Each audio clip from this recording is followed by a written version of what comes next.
So as you may have noticed, it's kind of a pain to take derivatives. Taking the limit of f of x plus h minus f of x all divided by h as h approaches 0, it gets kind of tedious.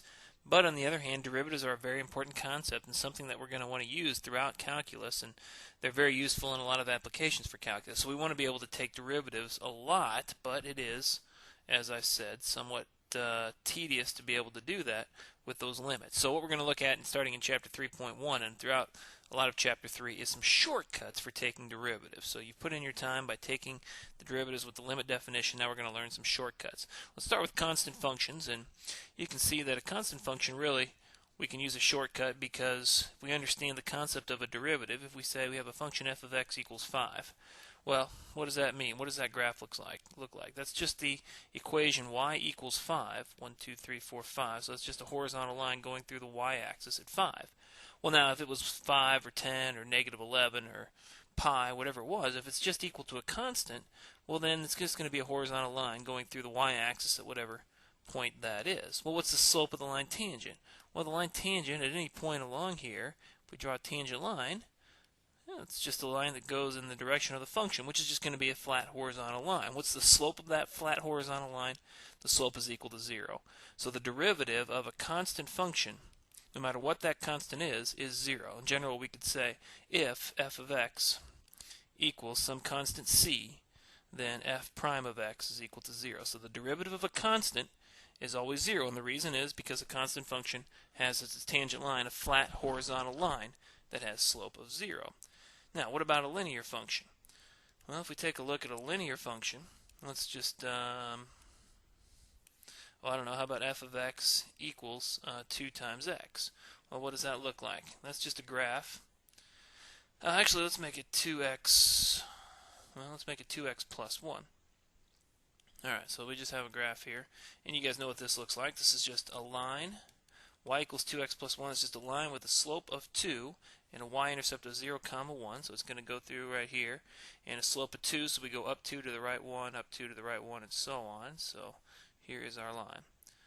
Well, let's see, the derivative at any point along here, what's it going to be? If you pick a point along here and take this line tangent, well, the line tangent to a line is just going to be that line itself. It's the line going in the direction of the function, which would just be the original function itself. What's the slope of this line? Well, the slope of the tangent line is, of course, the same as the slope of the original line, which is 2. So in this case, the derivative f prime of x is equal to 2. And so the derivative of a linear function is just going to be the slope of that line. In general, if we have f of x equals any, well, we could say mx plus b, any linear function of this type, we'll say that f prime of x is equal to m, just the slope. So there's two classes of functions, constant functions and linear functions, where it's very easy to take the derivative. We don't have to use the limit definition anymore to take the derivative of these types of functions. Well, what you found when you're reading is that for power functions, there's also a very simple rule. And this is probably the most used derivative rule. As you go through the rest of calculus, you use this rule very often. And here's the rule. Well, let's just look at some examples. Well, now let's go ahead and look at the rule. And they proved it by looking at, let's see, did they prove it? Yeah, they did prove it on the top of page 184. We weren't going to go through the proof, but you should read through that proof and see if you can understand why this works. If we have f of x is x to the n, then f prime of x, what do? Well, you're going to take the exponent, bring it down front, and reduce the power by 1. Reduce the power by 1. And so if we look at some examples here, take the derivative with respect to x of x to the 4th. Well, the derivative, so this is just notation, takes the derivative of this function here with respect to x, meaning x is an independent variable. Just bring the 4 down, reduce the power by 1. The derivative with respect to x of, say, x to the negative 3rd power. So you notice that they keep going, and then the general version of the power rule in 185 says it doesn't matter what that exponent is, any real number. So it's also true for negative numbers. Negative 3 comes down, reduce the power by 1 here, so think a little bit. Negative 3 minus 1 is a negative 4. How about the derivative with respect to x of the cube root of x? Well, this doesn't look like the power rule would apply here, but it does, because this is the derivative with respect to x of, let's see, how do we write that? X to the 1/3 power. So the power rule applies. We have our variable raised to a number power. It's a power function, a power term. And so what happens then? We bring the exponent down in front, and now reduce the power by 1. Well, 1/3 minus 1 is a negative 2/3. Now, there's a couple different ways we could write this if we want to simplify this a little bit. Since it's a negative 2/3 in the exponent, we can put that in the denominator. So we could say this is 1/3 x to the positive 2/3. And then from there, we could say this is 1/3 times maybe the cube root of x squared, if you'd like. Up here, of course, if we wanted to, we could say this is the same as negative 3 over x to the positive 4th. Make the negative exponent positive by changing the level that it's at. Okay, in this notation here, remember, this is just a way of saying take the derivative. We could have said the same thing by saying if f of x is the cube root of x, then f prime of x is the derivative. It's 1/3 x to the negative 2/3. So we have what we call, this is the power rule for taking the derivative of power functions. And again, this is going to be the rule that you use most often, more than anything else, as you go through the rest of calculus and take derivatives. Okay, now there's a couple of them rules here we can use to apply, to use these rules and make them much more usable. One is the constant multiple rule, which just says if we have f of x, well, let's see, let's just write it the way the book does. I'm just looking at the rule in the middle of page 186. If we have derivative with respect to x of a constant times a function, well, that's just going to be the constant times the derivative of that function. And so what do we mean by that? Well, let's see, suppose f of x is equal to 3x to the 5th power. Well, this is our constant here, this 3 here, so our derivative, we just bring the constant along, the 3, and now take the derivative of x to the 5th. By the power rule, that's 5 times x to the 5 minus 1, or 4th power. Now you can multiply the 3 and the 5 and get 15x to the 4th. As you get more practice, you'll just go ahead and bring that 5 down and multiply it by that quantity. Let's look at another example. Let's suppose g of x is equal to 7x to the negative 1/2 power. Well, so g prime of x then we would say is going to be 7 times negative 1/2 times x to the, let's see, negative 1/2 minus 1 is negative 3/2. So we have negative 7/2 when I multiply the 7 and the negative 1/2 together, x to the negative 3/2. And there is our derivative. So that's pretty simple. The next rule that they talk about says that basically we can add and subtract derivatives. It says that the derivative with respect to x of two functions multiplied together is just going to be the derivatives. I'm sorry, two functions added together is just going to be their derivatives added together, and that's going to be true with minus 2. So we can combine both of those rules on the top and middle of page 187, the sum rule and the difference rule. And so what this allows us to do then is to take the derivative of any polynomial. You now have enough skills to be able to take the derivative of any polynomial that you ever will run across. Remember, a polynomial is just a function that has a bunch of terms to it, and each of those terms is a number times x raised to a positive integer power. So for example, if we have f of x is equal to 7x to the 3rd minus 5x squared plus 10x minus 4, well, what's the derivative going to be? Well, we're going to have 7 times the derivative of x to the 3rd, that's 3x squared reduced to the power by 1, minus 5 times the derivative of x squared, bring the 2 down, reduce the power by 1, so we have x to the 1st. Now for 10x, you can think of this as the linear portion of it. Remember, the derivative of a line is just the slope of that line. You can also think of it as 10x to the 1st power here. And so you have 10 times, bring the 1 down, and you have 1 times x to the, well, 1 minus 0 is 0.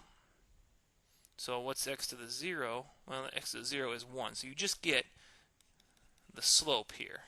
Because x to the 0 is 1, you just get that 10. So the derivative of a number times the variable is just going to be the number, because that's the slope of the line if you just look at that part of the function. And then what's this last part here? The derivative of negative 4, well, the derivative of any constant is 0. So the derivative of a constant on the end there, that turns to 0. So let's just rewrite our derivative here. F prime of x, we can multiply 7 times 3 is 21x squared. Negative 5 times 2 is negative 10x plus 10. And that's the derivative of that polynomial.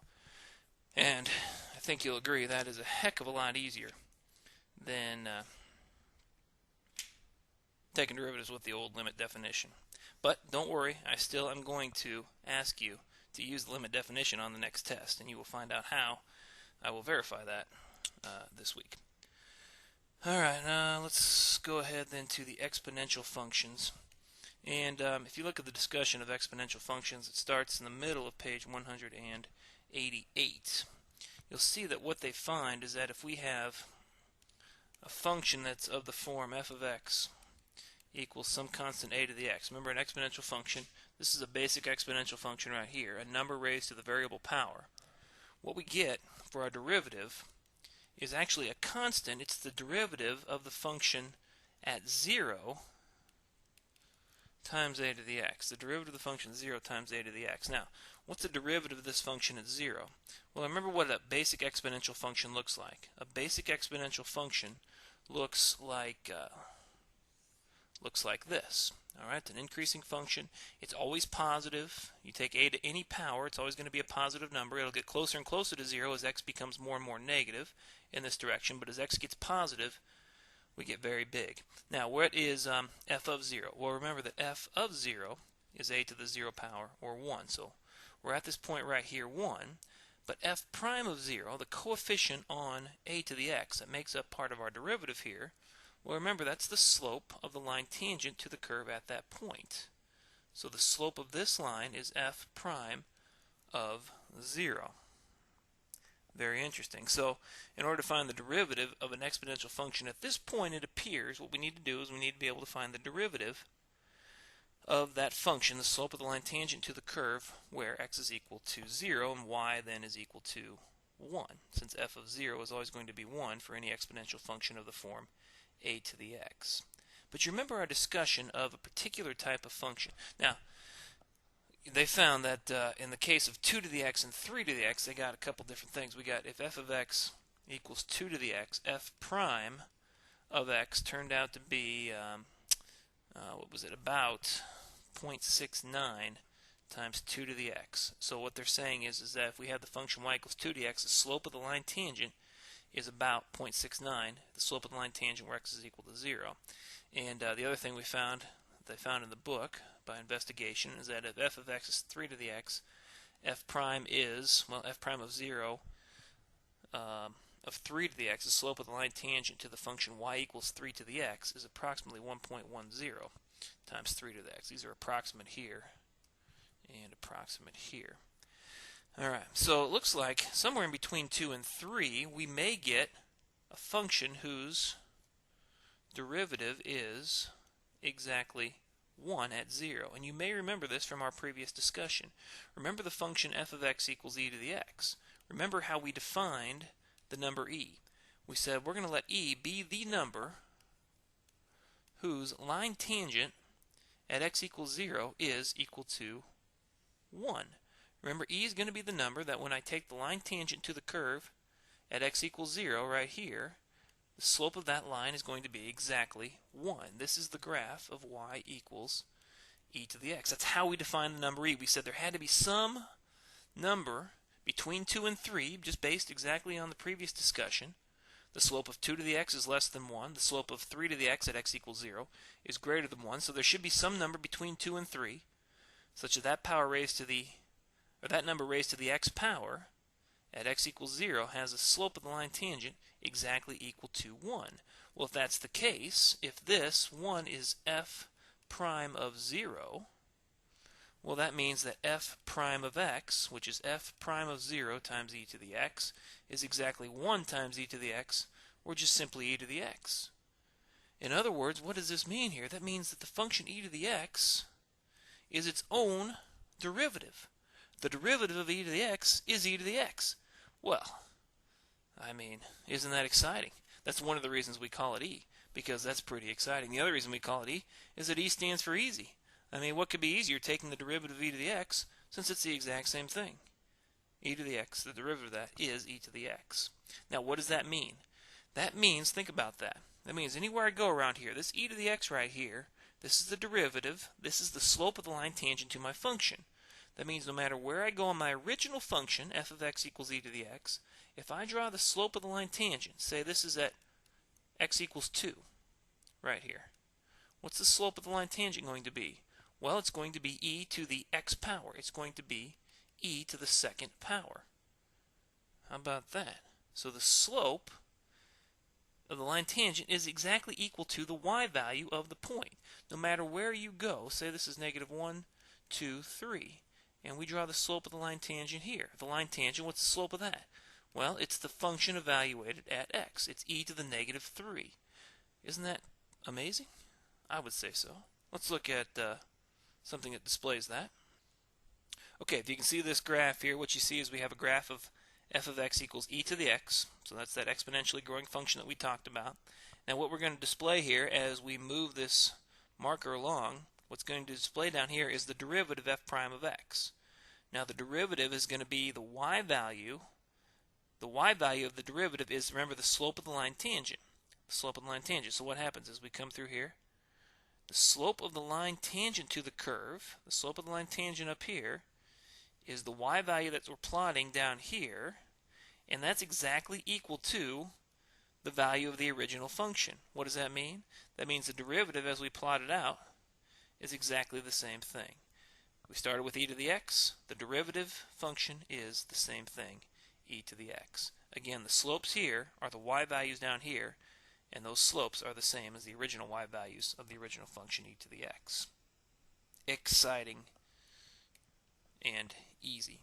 So again, the derivative with respect to x of e to the x is e to the x. And we will look at a bunch of examples in the next video.